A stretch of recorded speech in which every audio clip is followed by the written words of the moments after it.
What is good, YouTube? It is your boy Big Drizzlax. Thank you so much for joining me on another episode here at OGHQ. We're going to do a little bit of a different format today, and you're going to have to excuse me as I tied one on last night. I was doing a podcast with a videographer slash photographer, and it kind of turned out to be a little bit of a messy night, but there was a lot discussed. There were a lot of things that I learned as well, and just meeting this young man was the highlight of my week, let's say. Before we get started with this video, I just wanted to thank everybody that's pressed that subscribe button, to all the older subscribers as well. For a small creator like me, thank you for commenting and pressing the like button. It means the absolute world to me. You are appreciated. So let's get into this story about the mini bug out Stormtrooper. One day I get up, we're in lockdown, I start scrolling through Instagram. As you do, you get stuck on your phone, scroll, and I get to this post that Peter McKinnon had just posted about, and the little Stormtrooper was in this photo.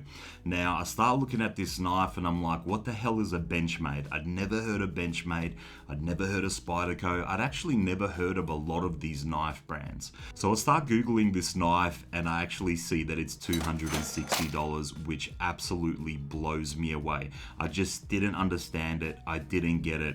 I was thinking to myself, how can a knife be worth $260? Why? Like, is the marketing that great behind it? Is it that in demand? What is it, limited edition? What is going on with this price tag?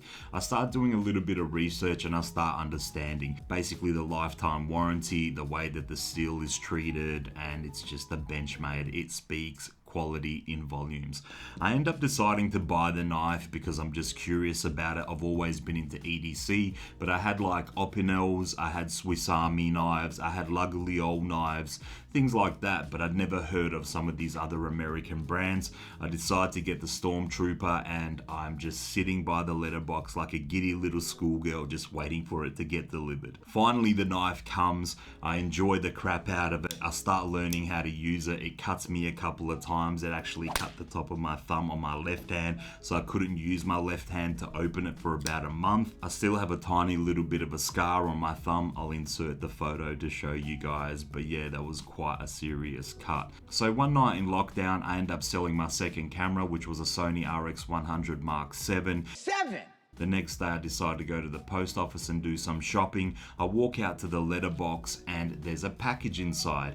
Now, I grab the package out and I grab my knife and I start cutting the package open. You guys know that there are a lot of situations where you can just open a package, you can tear it, you can pull it, you know, you can get into it quite easily. Sometimes they even have pull tabs, but when you have a knife on you, you literally make any excuse that you can to pull it out and cut things up. So I'm walking towards the car with my camera in a bag. I'm cutting this package open. I put it all on the roof and I realized that the company had made a mistake and sent me two of this particular item. So everything's sprawled out on the roof of my car. I take a photo, I email the company, I tell them they've made a mistake, they've sent me two. I don't want them to charge me for two, so I'll let them know. I ask them what they want me to do, and I end up going to the post office. I do my shopping, all of that stuff. I come back home and I realize that the Stormtrooper is gone. Have you seen these droids?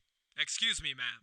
I go out to the driveway, I go out to the road, I go and look inside of my car, I put up a sign for the neighbors, but the knife is 100% gone. This photo actually shows the last time that I saw my Stormtrooper and I was devastated. $260 for a Benchmade mini bug out 2 weeks later, and it was just gone, nowhere to be seen.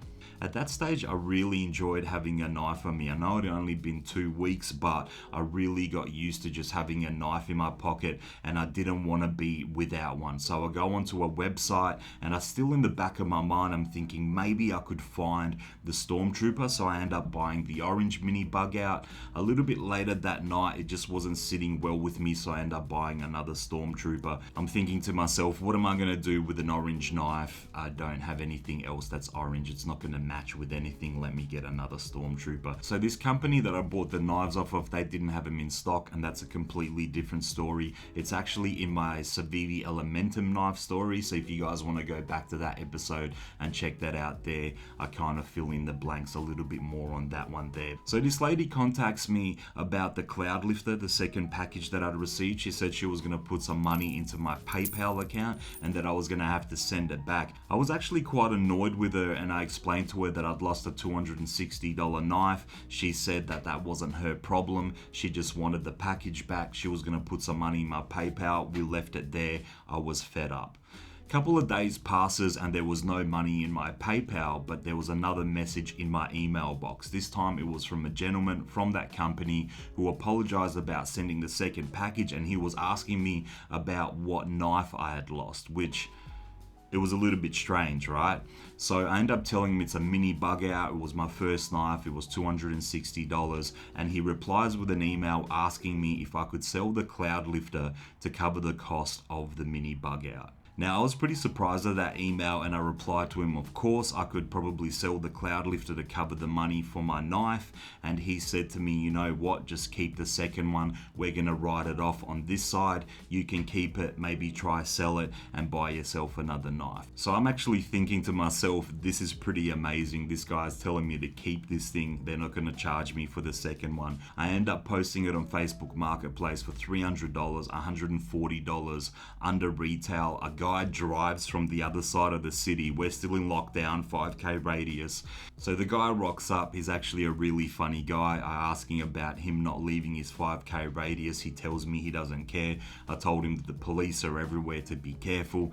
He just laughs. He's holding the thing going, why are you selling it for so cheap? I tell him the story. He's actually a really funny guy, and I couldn't be happier that the Cloudlifter ended up with somebody like him. I ended up getting my knife replaced. The company probably wrote that package off as well. So it seemed like everybody won in this situation. And that's the story of my little mini bug out. Now, if you guys have any stories about your knives, about these funny little things that happen, maybe you got lost, maybe you had to chase something, maybe it got stolen, leave it in the comments. I really would like to know. And yeah, on that note, I'm gonna leave it there, guys. Like I said, thank you for tuning in. Till the next week, it's been your boy Big Drizzlax. I hope you enjoyed my story. Peace.